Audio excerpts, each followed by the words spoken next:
राजधानी भोपाल में शुक्रवार को लव जिहाद के विरोध में सकल हिंदू समाज द्वारा व्यापक स्तर पर प्रदर्शन किया गया। कोलार, लालघाटी, गुफा मंदिर road, Jahangirabad, NADRA bus stand सहित कुल 26 प्रमुख स्थानों पर यह प्रदर्शन आयोजित हुआ, जिसमें हजारों की संख्या में महिलाएं, युवतियां और समाजसेवी संगठनों के सदस्य शामिल हुए। आपको बता दें कि नादरा बस स्टैंड पर हुए विराट प्रदर्शन में मध्य प्रदेश महिला आयोग की पूर्व अध्यक्ष राजू मालवीय मुख्य वक्ता के रूप में उपस्थित रहीं।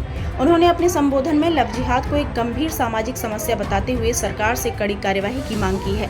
इस अवसर पर सैकड़ों की संख्या में महिलाएं और बेटियां मौजूद रहीं। कार्यक्रम के दौरान प्रतीकात्मक रूप से जिहादियों को फांसी पर लटकाया गया, जिससे प्रदर्शन और अधिक प्रभावशाली और प्रतीकात्मक बन सका। आयोजकों का कहना है कि यह प्रदर्शन जागरूकता फैलाने और समाज को सतर्क करने की दिशा में एक जरूरी कदम है। विभिन्न स्थलों पर महिलाओं ने आक्रोश व्यक्त करते हुए लव जिहाद करने वालों को गोली मारो सालों को जैसे नारे लगाए। जहांगीराबाद चौराहे पर महिलाओं ने दोषियों को फांसी देने की मांग करते हुए जोरदार विरोध दर्ज कराया। प्रदर्शनकारियों ने आरोप लगाया है कि नाम और पहचान बदलकर युवतियों को निशाना बनाया जा रहा है, जिससे बेटियों की सुरक्षा पर गंभीर खतरा मंडरा रहा है। हिंदू समाज अब इस मुद्दे पर खुलकर सामने आ रहा है और व्यापक स्तर पर जागरूकता अभियान की बात कर रहा है। आपको बता दें कि लव जिहाद के विरुद्ध यह प्रदर्शन शहर के कई हिस्सों में फैला रहा। हालांकि प्रशासन ने सुरक्षा के पुख्ता इंतजाम किए हैं। वहीं संवेदनशील इलाकों में अतिरिक्त पुलिस बल तैनात किया गया है। आपको बता दें कि सोशल मीडिया पर किसी भी तरह की अफवाहों पर पुलिस द्वारा तुरंत कार्यवाही के संकेत भी दिए गए हैं। मंडला से पूजा जोशी की रिपोर्ट। लव जिहाद वालों को गोली मारो सालों को, लव जिहाद वालों को गोली मारो सालों को, लव जिहाद वालों को गोली मारो सालों को, लव जिहाद वालों को गोली मारो सालों को।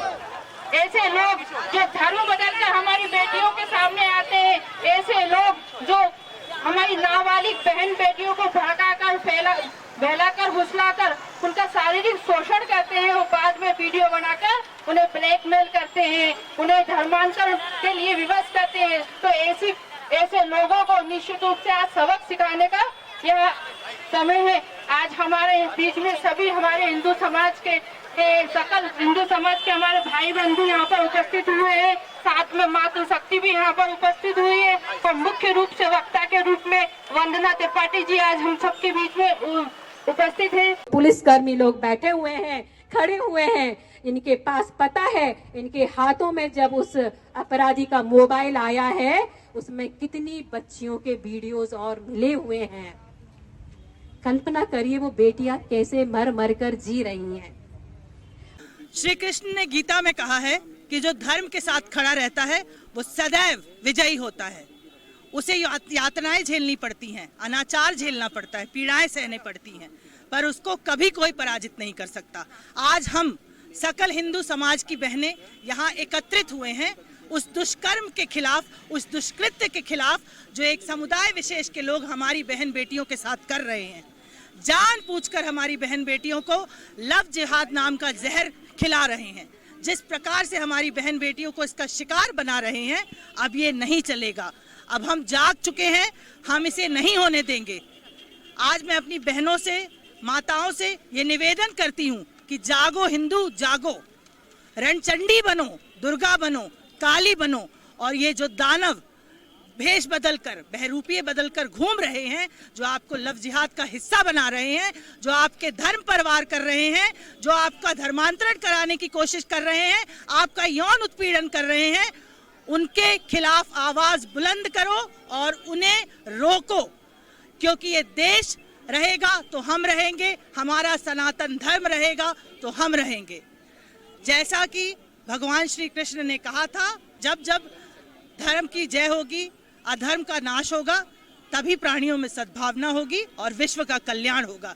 बस इसी नीति के साथ हम आज आगे बढ़ रहे हैं और हमारा सकल हिंदू समाज यहाँ एकत्रित हुआ है इस जुल्म के खिलाफ आवाज उठाने के लिए और इन दरिंदों को रोकने के लिए। क्योंकि अब जिस प्रकार से इनकी दरिंदगी बढ़ती जा रही है, प्रत्येक तीसरे दिन हम कोई ना कोई घटना सुनते हैं। शिक्षा के मंदिर को भी इन्होंने नहीं छोड़ा।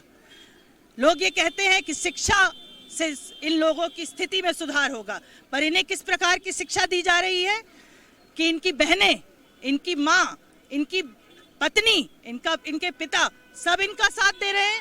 ये किस प्रकार की शिक्षा है कि जिसमें एक धर्म विशेष को टारगेट किया जा रहा है, हिंदू धर्म की बेटियों को टारगेट किया जा रहा है, इसके लिए इन्हें फंडिंग दी जा रही है।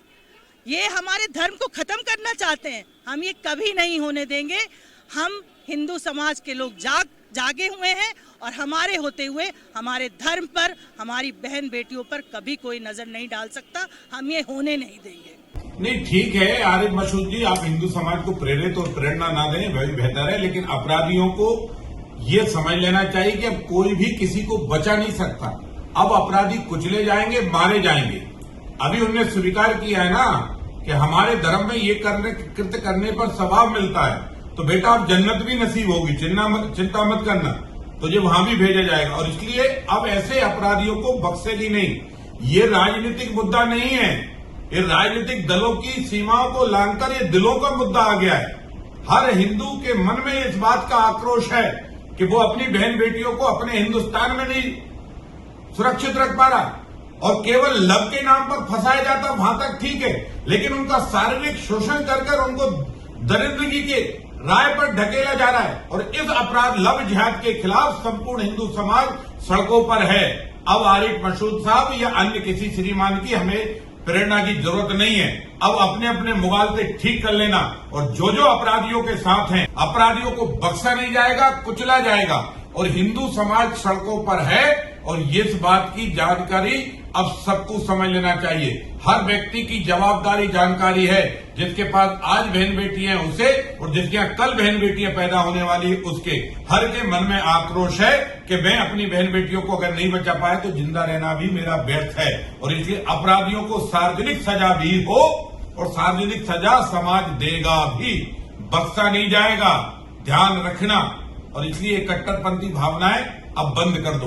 भोपाल के सकल हिंदू समाज ने एक नारी शक्ति हेल्पलाइन जारी किया है। मैं उन सबको, सकल हिंदू समाज को हृदय से बधाई देता हूं कि उन्होंने इस तरह की हेल्पलाइन नंबर जारी किया है। अधिकतर उस नंबर को डीलिंग जो है बेटियां ही करेंगी, जिससे किसी भी बेटी के साथ कभी कोई अनहोनी घटना घटी हुई है तो वो अपनी घटना बेटियों को सहजता से बता सके, उस बेटी की सहायता की जा सके, उसकी सुरक्षा की जा सके, और अपराधियों को सख्त से सख्त सजा दिलाई जा सके। और बेटियों के सम्मान के लिए, बेटी की सुरक्षा के लिए इस तरह का ये हेल्प नंबर जारी किया है। मैं समझता हूं सकल हिंदू समाज जागरूकता के साथ प्रचार प्रसार भी करेगा, और एक हिंदू एक दूसरे को समझाने का और एक दूसरे से संपर्क और मनोबल बढ़ाने का भी काम करेंगे। अब अपराधियों को कुचलना है, अपराधियों से लड़ाई सीधी है, सबको मिलकर लड़ना पड़ेगा। लड़ेंगे तो बेटियां भी बचेंगी, हिंदुस्तान भी बचेगा।